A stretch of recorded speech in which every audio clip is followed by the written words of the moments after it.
Hello friends, 12 साल के बाद भी आप रजिस्ट्री कैंसिल करवा सकते हैं और यहाँ पे मैं विद प्रूफ एक कोर्ट का ऑर्डर भी आपको मेंशन करने वाला हूँ जिसमें बाकायदा रजिस्ट्री कैंसिल हुई और म्यूटेशन का आदेश भी कैंसिल हुआ है। ठीक है, अब देखिए आप ये जान लीजिए कि अगर आपने कोई रजिस्ट्री करवाई है या आप रजिस्ट्री करवाने जा रहे हैं तो आप एक चीज़ ध्यान में रखें कि इन कंडीशंस में आपकी रजिस्ट्री कभी भी कैंसिल होगी अगर आपने इन 4 कंडीशनों का उल्लंघन किया। ठीक है, चलिए मैं आपको बताता हूँ और विस्तार से आपको बताऊंगा। ठीक है, और देखिए साथियों, अगर आप कोई कानूनी सलाह लेना चाह रहे हैं या मान लीजिए कोई डॉक्यूमेंट प्रॉपर्टी खरीद रहे हैं, उसका डॉक्यूमेंट चेक करवाना है कि ज़मीन सही है कि नहीं, डबल रजिस्ट्री, अंश से अधिक विक्रय, 143 ATR चेक करवाना चाह रहे हैं तो हमारा कॉन्टैक्ट नंबर वीडियो की डिस्क्रिप्शन में मेंशन किया गया है, दिया गया है। ठीक है, आते हैं अपने टॉपिक पर। देखिए साथियों, फर्स्ट है डबल रजिस्ट्री।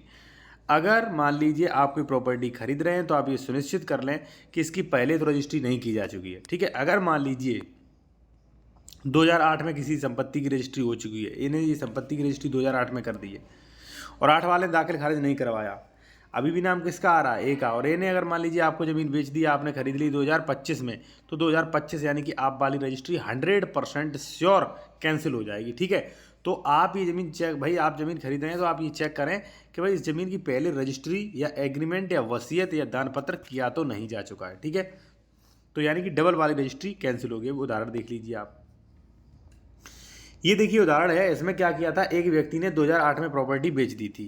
ठीक है, लेकिन जिसने 2008 में खरीदी थी उसने दाखिल खारिज नहीं करवाया। ठीक है, फिर ये प्रॉपर्टी 2019 ने उसी व्यक्ति ने 2019 में एक व्यक्ति को बेच दी।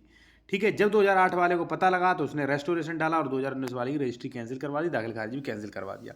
उदाहरण देखिए, यहाँ पे स्पष्ट लिखा है कि आदेश दिनांक 22/6/2026 विधि तथ्यों के विपरीत होने के कारण निरस्त होने योग्य है। स्पष्ट कह दिया भाई उन्होंने कि दाखिल खारिज का आदेश निरस्त होने आ गया।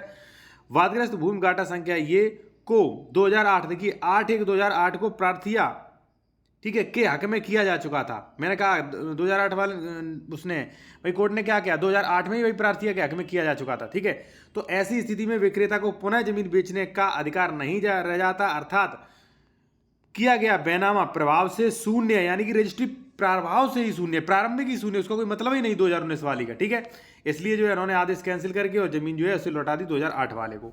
तो ये चीज़ ध्यान रखें भाई कि आपने जो जमीन खरीद रहे हो उसका एग्रीमेंट, मान लीजिए एग्रीमेंट मेरे साथ हो गया, उसका खरीद आपने ली तो आपको कैंसिल हो जाएगी भाई, वो बेच मुझे जी 2008 में या 10 में और बाद में आपने खरीद ली, तो ये जिम्मेदारी आपकी है भाई। ठीक है, और ऐसी रजिस्ट्रियाँ हमेशा कैंसिल होंगी भाई, हमेशा। ठीक है, तो इन चीज़ों का ध्यान रखें। और मान लीजिए आपको जमीन खरीदे तो मेरे द्वारा डॉक्यूमेंट चेक भी करवा सकते हो, लीगल एडवाइस भी दे सकते हैं, कॉन्टैक्ट नंबर वीडियो की डिस्क्रिप्शन में मिल जाएगा।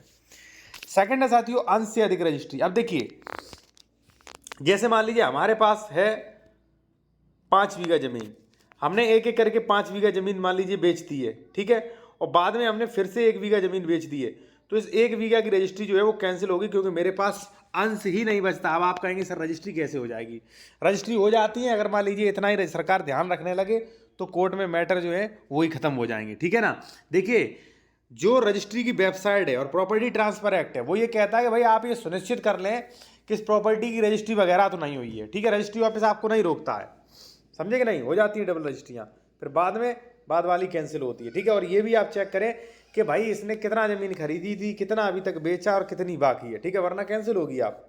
तीसरा है साथियों, सेक्शन 98 का उल्लंघन। देखिए अगर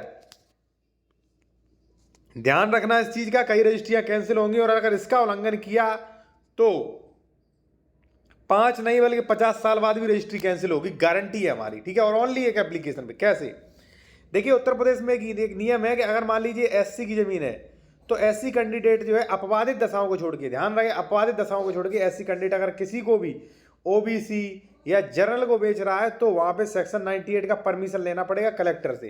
परमिशन नहीं लिया, रजिस्ट्री कर दी, रजिस्ट्री कैंसिल हो जाएगी, कोई भी एक एप्लीकेशन लगा देगा, जमीन आपकी धारा 104 105 राज्य सरकार में चली जाएगी। और गई भी है भाई, मैं आपको चलिए फिर दिखा देता हूँ। यहाँ पे देखिए स्पष्ट मेंशन किया गया है कि निरस्त करते हुए उक्त भूमि राज्य सरकार में लगाए जाने हेतु आख्या सेवे में प्रेषित हो, आदेश अंकन हो। ठीक है ना, स्पष्ट दे दिया कि भाई जमीन जो है राज्य सरकार में लगाई जाए, और जबकि ये जो आदेश दिया था 20 साल बाद दिया था। ठीक है, चौथा है साथियों असंक्रमणीय जमीन। अगर नॉन ट्रांसफेरेबल राइट्स वाली जमीन खरीदी तो ये भी प्रारंभ से ही रजिस्ट्रियां शून्य है। ठीक है ना, तो इन चीज़ों का ध्यान रखें, किसी ने अगर एप्लीकेशन दे के शिकायत भी कर दी तो भी आपकी जमीन चली जाएगी। ठीक है ना, इसलिए आप इन चीज़ों का ध्यान रखें। और अगर आप लीगल कंसल्टेशन बेहतर कानूनी सलाह लेना चाह रहे हैं, कोई डॉक्यूमेंट चेक करवाना चाह रहे हैं, तो कॉन्टैक्ट नंबर वीडियो की डिस्क्रिप्शन में मिल जाएगा। और प्रॉपर्टी खरीदने से पहले आप अवश्य डॉक्यूमेंट वेरिफिकेशन करवाएं, मेरे द्वारा नहीं है, कहीं भी करवाएं, लेकिन करवाएं जरूर भाई। ठीक है जी।